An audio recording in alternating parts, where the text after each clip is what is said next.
नमस्कार दोस्तों, स्वागत है आपका आज के मुख्य समाचार में, जिसमें सबसे पहली और बड़ी खबर में आपको बताएंगे कि 15 मार्च तक चुनाव आयोग पब्लिश करे जानकारी। सुप्रीम कोर्ट सख्त दिया आदेश।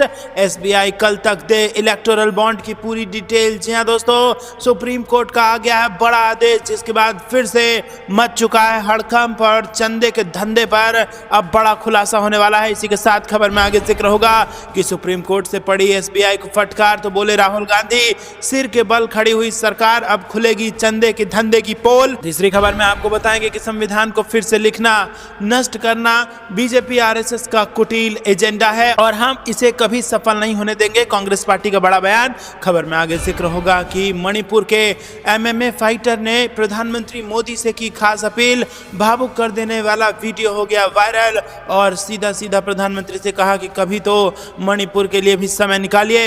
इसी के साथ खबर में आगे जिक्र होगा कि हरियाणा में बीजेपी को बड़ा झटका।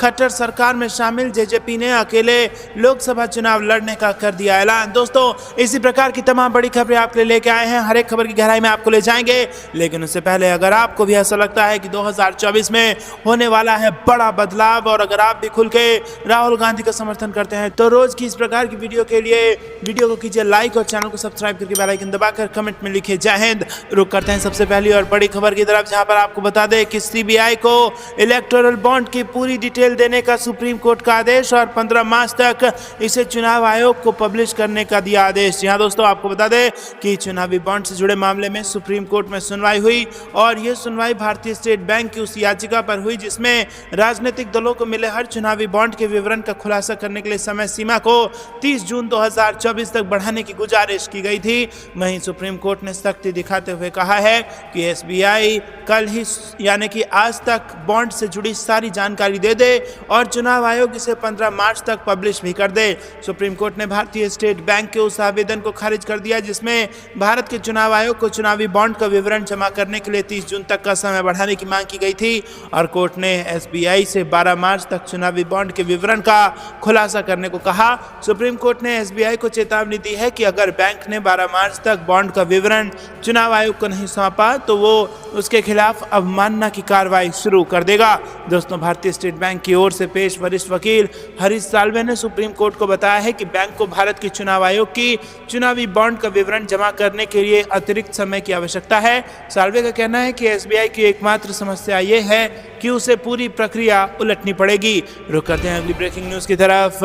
सुप्रीम कोर्ट से पड़ी एसबीआई को फटकार, बोले राहुल गांधी की सिर के बल खड़ी हुई सरकार, अब खुलेगी चंदे के धंधे की पोल। जी हां दोस्तों, कांग्रेस के पूर्व अध्यक्ष राहुल गांधी ने चुनावी बॉन्ड मामले को लेकर प्रधानमंत्री नरेंद्र मोदी और भारतीय जनता पार्टी पर निशाना साधा है। उन्होंने दावा किया है कि पीएम मोदी के चंदे के धंधे की पोल खुलने वाली है। एनडीए सरकार अपने ही बैंक का डेटा छिपाने के लिए सुप्रीम कोर्ट में सर के बल खड़ी है और चंदा देने वालों पर कृपा की बौछार और जनता पर टैक्स की मार, यही है भाजपा की मोदी सरकार। वहीं केरल के वायनाड से पार्टी सांसद ने ये बातें एक्स पोस्ट के जरिए कही है और पोस्ट के जरिए कहा गया है कि नरेंद्र मोदी के चंदे के धंधे की पोल खुलने वाली है। 100 दिन में स्विस बैंक से काला धन लाने का वायदा कर सत्ता में आई सरकार अपने ही बैंक का डेटा छिपाने के लिए सुप्रीम कोर्ट में सिर के बल खड़ी हो गई है। वहीं दोस्तों, इलेक्टोरल बॉन्ड सबसे बड़ा घोटाला साबित होने जा रहा है। राहुल गांधी के एक्स हैंडल से आगे लिखा गया है कि इलेक्टोरल बॉन्ड भारतीय इतिहास का सबसे बड़ा घोटाला साबित होने जा रहा है, जो भ्रष्ट उद्योगपतियों और सरकार के नेक्सस की पोल खोलकर नरेंद्र मोदी का असली चेहरा देश के सामने लेकर आएगा।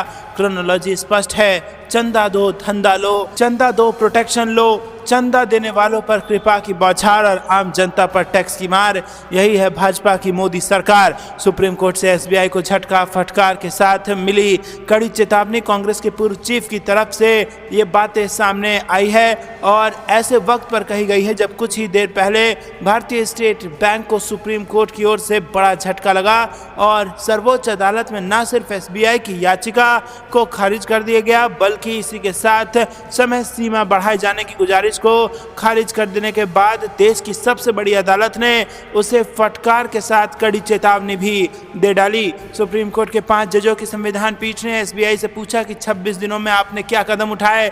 आपकी अर्जी में इस बारे में कुछ नहीं बताया गया है। सर्वोच्च अदालत ने इस दौरान एसबीआई को 12 मार्च 2024 को कामकाजी घंटे खत्म होने तक चुनाव आयोग को चुनावी बॉन्ड से जुड़ी जानकारी उपलब्ध कराने का आदेश दिया है। वहीं सीजेआई डीवाई चंद्रचूड़ ने चेताते हुए यह भी कहा है कि हम एसबीआई की याचिका खारिज कर रहे हैं और 12 मार्च तक उपलब्ध आंकड़े दे दें। चुनाव आयोग भी उसे 15 मार्च 2024 तक उसे प्रकाशित करे और हम फिलहाल एसबीआई पर अवमानना की कार्रवाई नहीं कर रहे हैं, पर अब पालन नहीं किया गया तो अवमानना का मुकदमा चला जाएगा। रुक करते हैं अगली ब्रेकिंग न्यूज की तरफ। संविधान को फिर से लिखना, नष्ट करना बीजेपी आरएसएस का कुटिल एजेंडा हम कभी सफल नहीं होने देंगे, कांग्रेस पार्टी का बड़ा ऐलान। जी हाँ दोस्तों, आपको बता दें कि अनंत कुमार हेगड़े के संविधान बदलने के लिए बीजेपी को 400 सीट जीतने की जरूरत है वाले बयान पर गंभीर सवाल उठाते हुए कांग्रेस ने आरोप लगाया है कि संविधान को फिर से लिखना और नष्ट करना भाजपा की और आरएसएस का एजेंडा है और हम इसे कभी सफल नहीं होने देंगे। वहीं दोस्तों, आपको बता दें कि कांग्रेस अध्यक्ष प्रमुख मल्लिकार्जुन खड़गे ने कहा है कि बीजेपी सांसद का बयान तानाशाही थोपने के मोदी आरएसएस के कुटिल एजेंडे को एक बार फिर से उजागर करता है। उन्होंने एक्स पर लिखा है कि मोदी सरकार भाजपा और आरएसएस गुप्त रूप से तानाशाही लागू करना चाहते हैं, जिससे वो भारत के लोगों पर अपनी मनुवादी मानसिकता थोपकर एससी एसटी और ओबीसी के अधिकार छीनने लगे। वहीं दोस्तों, आपको बता दें कि खड़गे ने आरोप लगाया कि कोई चुनाव नहीं होगा या ज़्यादा से ज़्यादा दिखावटी चुनाव हो जाया करेंगे, संस्थाओं की स्वतंत्रता कम कर दी जाएगी, अभिव्यक्ति की आज़ादी पर बुलडोजर चला दिया जाएगा। आरएसएस और बीजेपी हमारे धर्मनिरपेक्ष ताने बाने और विविधता में एकता को नष्ट कर देंगे। उन्होंने कहा कि कांग्रेस संघ परिवार के इन गुप्त उद्देश्यों को सफल नहीं होने देगी और कांग्रेस प्रमुख ने कहा है कि न्याय, समानता और स्वतंत्रता संविधान के मजबूत स्तंभ हैं और इन सिद्धांतों में कोई भी बदलाव बाबा साहेब डॉक्टर अंबेडकर और हमारे श्रद्धेय संस्थापकों ने जिस भारत की कल्पना की थी उसका अपमान होगा। रुक करते हैं अगली ब्रेकिंग न्यूज की तरफ। मणिपुर के एमएमए फाइटर ने प्रधानमंत्री मोदी से की खास अपील, भावुक कर देने वाला वीडियो हो गया वायरल। जी हाँ दोस्तों, आपको बता दें बड़ी खबर आ रही है यहाँ पर, जिसमें मणिपुर के मिक्स्ड मार्शल आर्ट फाइटर चुंगरेंग कोरेन का एक वीडियो क्लिप सोशल मीडिया पर काफ़ी वायरल हो रहा है और इस वीडियो में वो प्रधानमंत्री मोदी से जातीय हिंसा से प्रभावित पूर्वोत्तर राज्य का दौरा करने और शांति बहाल करने की अपील कर रहे हैं। इस वीडियो में चुंगरेंग कोरेन भावुक नजर आ रहे हैं और उन्होंने ये बयान कथित तौर पर मैट्रिक्स फाइट नाइट में एक बाउट के बाद दिया है। दोस्तों, आपको बता दें कि कोरेन ने कहा कि ये मेरा विनम्र अनुरोध है कि मणिपुर में हिंसा हो रही है, लगभग 1 साल हो गया है, लोग मर रहे हैं और कई लोग राहत शिविरों में रह रहे हैं। इन राहत शिविरों में भोजन और पानी की कमी है, बच्चे ठीक से पढ़ाई नहीं कर पा रहे हैं, भविष्य स्पष्ट नहीं है। मोदी जी कृपया एक बार मणिपुर का दौरा करें और राज्य में शांति बहाल करें। वहीं दोस्तों, वीडियो की आधिकारिक पुष्टि हम नहीं कर सकते क्योंकि डीप फेक का ज़माना है, लेकिन हमारे पास आई जो मौजूदा जानकारी है उसके हिसाब से ये वीडियो सही बताई जा रही है। भाजपा ने अभी तक इस घटना पर कोई बयान नहीं दिया है। मणिपुर में जातीय हिंसा में पिछले साल मई से अब तक 200 से ज़्यादा लोग मारे जा चुके हैं और करीब 50,000 लोग विस्थापित हुए हैं। अधिकारियों का कहना है कि जातीय हिंसा अराजकता में बदल गई है। तो दोस्तों, आपको बता दें कि यहाँ पर जो कांग्रेस के नेता हैं श्रीनिवास बीवी, उन्होंने इस वीडियो को रिट्वीट किया है और कहा है कि काश प्रधानमंत्री के लिए मणिपुर उनके परिवार का हिस्सा होता तो आज शायद मणिपुर का हर नागरिक रोने को मजबूर नहीं होता। तो दोस्तों, आपको क्या कुछ लगता है कमेंट में जरूर बताइए। रुक करते हैं अगली ब्रेकिंग न्यूज की तरफ, जहां पर आपको बता दें कि हरियाणा में बीजेपी को बड़ा झटका, खट्टर सरकार में शामिल जेजेपी ने अकेले लोकसभा चुनाव लड़ने का कर दिया ऐलान। जी हाँ दोस्तों, लोकसभा चुनाव से ठीक पहले हरियाणा में बीजेपी को बड़ा झटका लगता दिख रहा है और बीजेपी की खट्टर सरकार में शामिल गठबंधन सहयोगी जननायक जनता पार्टी ने घोषणा की है कि वो लोकसभा चुनाव अकेले लड़ने के लिए पूरी तरह तैयार है।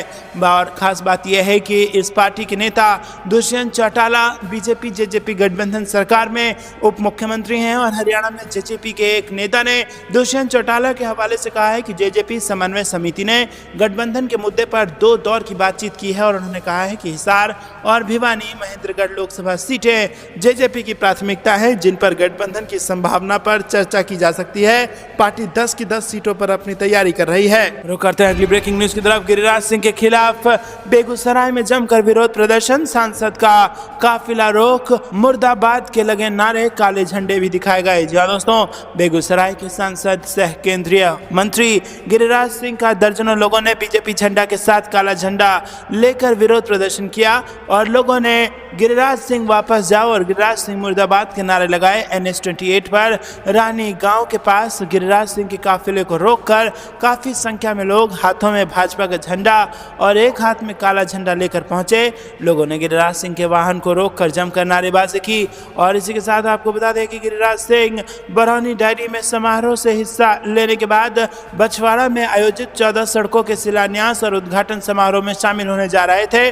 तभी बछवाड़ा के रानी गांव के पास NH-28 पर हाथों में भाजपा का झंडा और एक हाथ में काला झंडा लेकर लोगों ने जमकर विरोध किया और नारेबाजी की। रुक करते हैं अगली ब्रेकिंग न्यूज की तरफ। राहुल गांधी को अमेठी से टिकट, पीएम मोदी को टक्कर देंगे खड़गे और ऐसे हो सकती है कांग्रेस की दूसरी लिस्ट। जी हाँ दोस्तों, यहाँ पर बड़ी खबर 2024 के लोकसभा चुनाव से जुड़ी आ रही है। चुनाव की तैयारी में जुटी कांग्रेस उम्मीदवारों की दूसरी लिस्ट 12 मार्च को जारी कर सकती है और इस लिस्ट में कांग्रेस उत्तर प्रदेश की 17 लोकसभा सीट पर प्रत्याशियों की घोषणा कर सकती है। सूत्रों के मुताबिक पार्टी ने सोमवार को होने वाली केंद्रीय चुनाव समिति की बैठक से पहले स्क्रीनिंग कमेटी ने उम्मीदवारों के नाम पर मंथन किया है। कयास लगाए जा रहे हैं कि कांग्रेस उत्तर प्रदेश के अमेठी से राहुल गांधी, रायबरेली से प्रियंका गांधी, कानपुर से आलोक मिश्रा, फतेहपुर सीकरी से रामनाथ सिकरवार समेत कई सारे नाम सामने आ रहे हैं। वहीं दोस्तों, इसके अलावा सहारनपुर से इमरान मसूद और महाराजगंज से सुप्रिया सिन्हा चुनाव लड़ सकती हैं। इससे पहले पार्टी ने 39 प्रत्याशियों की लिस्ट जारी की थी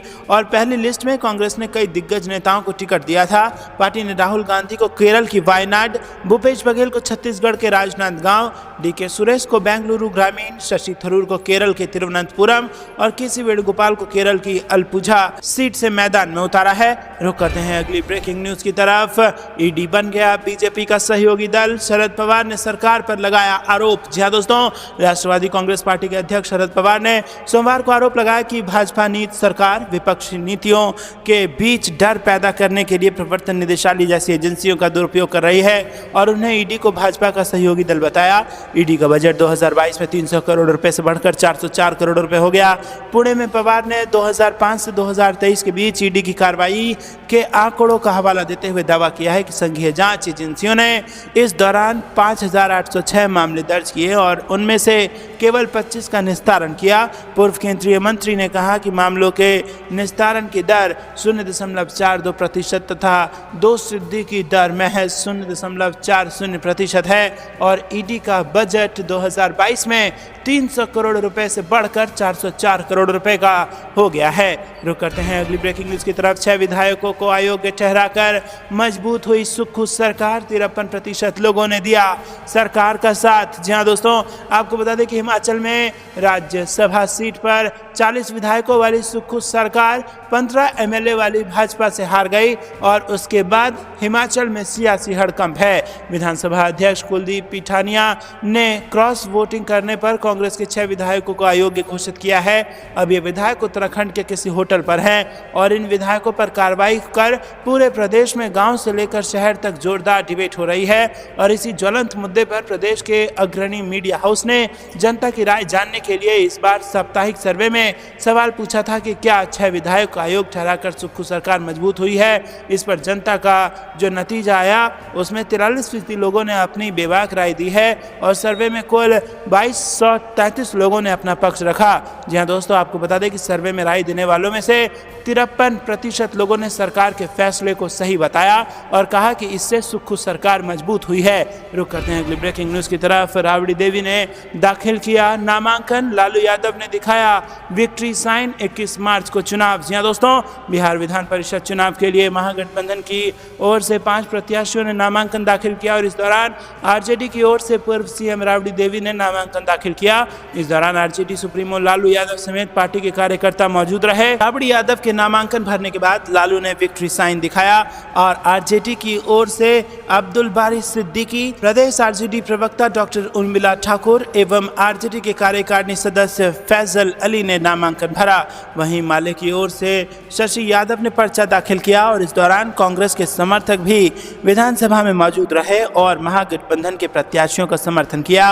वहीं बीजेपी के प्रत्याशी मंगल पांडे, अनामिका सिंह एवं लाल मोहन गुप्ता ने भी नामांकन दाखिल कर दिया है। आपको बता दें कि एमएलसी चुनाव के लिए नामांकन का आखिरी दिन खत्म हो चुका है।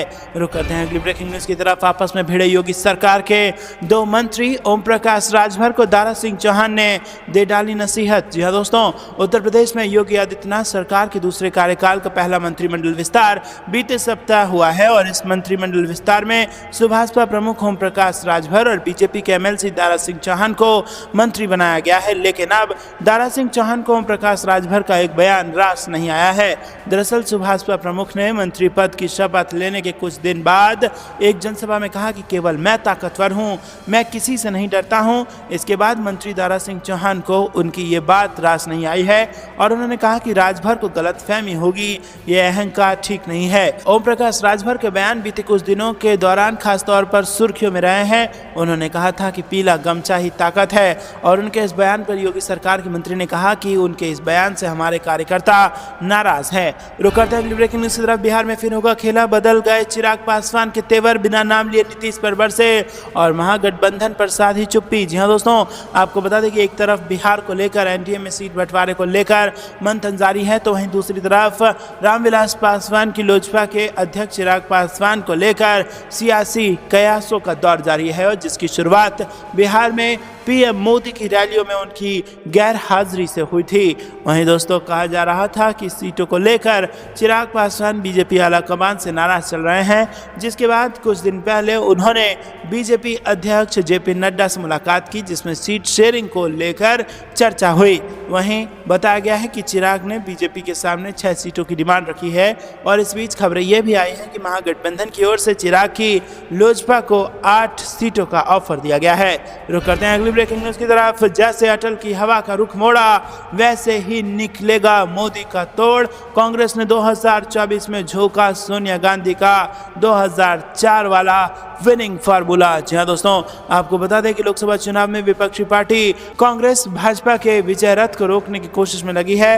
हालांकि इसके लिए इंडिया गठबंधन के कुछ राज्यों में सीट शेयरिंग फार्मूला पर बात नहीं बन पाई है, लेकिन सबसे पुरानी राजनीतिक पार्टी ने प्रधानमंत्री मोदी का तोड़ निकालने का दावा कर लिया है।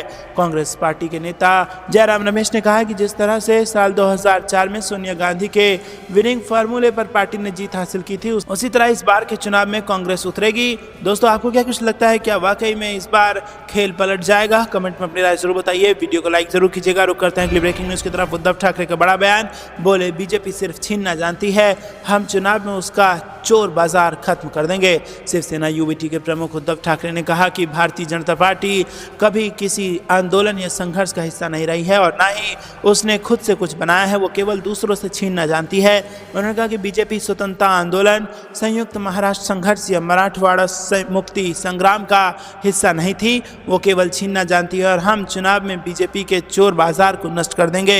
उसने हमारी दोस्ती देखी है, लेकिन अब बीजेपी हमारे मशाल की गर्मी देखेगी। ठाकरे ने बृहन मुंबई महानगर पालिका के अधिकारियों से बीजेपी की भ्रष्ट गतिविधियों का हिस्सा नहीं बनने के लिए कहा। रुक करते हैं अगली ब्रेकिंग न्यूज की तरफ।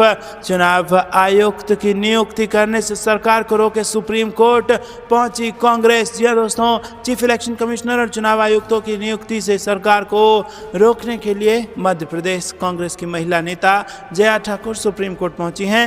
उन्होंने याचिका दाखिल करके कोर्ट से गुजारिश की है कि वो धारा 7 और 8 के मुताबिक मुख्य चुनाव आयुक्त और दूसरे चुनाव आयुक्तों की नियुक्ति से केंद्र सरकार को रोके। रुक करते हैं अगली ब्रेकिंग न्यूज की तरफ। भाजपा के पुराने नेताओं ने पार्टी से बनाई दूरी, पीएम मोदी का हुआ आभास, खुद संगठन की कमी की ओर किया इशारा। जी हां दोस्तों, प्रधानमंत्री मोदी ने अपने दौरे में पार्टी की जिला और महानगर के चयनित पदाधिकारियों से मुलाकात की और इस दौरान उन्होंने संगठन को आईना दिखाया। इशारे इशारे में उनकी नाकामियों को भी बता दिया और कहा कि धरातल पर रहकर काम करें, केवल पार्टी की बड़ी सभाओं के आश्रय न रहें। पार्टी सूत्रों का कहना है कि पीएम ने कहा है कि काशी में योजनाओं से लोगों का जीवन सुगम हुआ है। रुक करते हैं अगली ब्रेकिंग न्यूज की तरफ।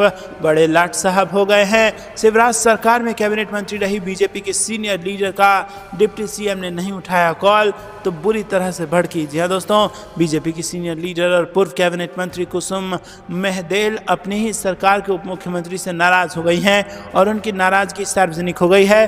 पूर्व मंत्री कुसुम महदेल ने कॉल न उठाने को लेकर उप मुख्यमंत्री राजेंद्र शुक्ला के व्यवहार पर नाराजगी जाहिर की है। रुक करते हैं अगली ब्रेकिंग न्यूज की तरफ। इन आदिवासी नेताओं ने बढ़ा दी बीजेपी की टेंशन, बोले हम लोकसभा चुनाव में पार्टी के खिलाफ करेंगे प्रचार। जी हाँ दोस्तों, लोकसभा चुनाव की तैयारियों में लगे बीजेपी को गोवा में झटका लग सकता है। आरक्षण की मांग को लेकर विरोध प्रदर्शन कर रहे आदिवासी नेताओं ने पार्टी का विरोध करने का ऐलान कर दिया है। रुक करते हैं अगली ब्रेकिंग न्यूज की तरफ। बीजेपी ज्वाइन करने वालों पर राकेश टिकैत का बड़ा बयान। जी हाँ दोस्तों, भारतीय किसान यूनियन के नेता राकेश टिकैत ने बीजेपी पर जोरदार हमला किया है और उन्होंने कहा है कि राजा की निगाह पड़ी तो जाना ही पड़ेगा। रुक करते हैं अगली ब्रेकिंग न्यूज की तरफ, जहां पर आपको बता दें कि कांग्रेस ने गठित की 6 सदस्यीय समिति। हिमाचल में सीएम समेत कई बड़े नेताओं के नाम शामिल। पार्टी राज्य सरकार के बीच बेहतर होगा समन्वय। जी हां दोस्तों, कांग्रेस हाईकमान ने रविवार को बहुप्रतीक्षित 6 सदस्यीय समन्वय समिति की घोषणा कर दी है और कांग्रेस के राष्ट्रीय अध्यक्ष मल्लिकार्जुन खड़गे ने सरकार और संगठन के बीच बेहतर समन्वय के लिए समिति गठित करने का तत्काल प्रभाव से मंजूरी दे दी है। तो दोस्तों, ये थी दिन भर की सारी जरूरी और बड़ी खबरें। अंत तक बने रहने के लिए आप सभी का बहुत बहुत धन्यवाद। जाने से पहले वीडियो को लाइक और चैनल को सब्सक्राइब करके बेल आइकन दबाइए और कमेंट में लिखिए जय हिंद। अभी के लिए इतना ही। जय हिंद, जय भारत।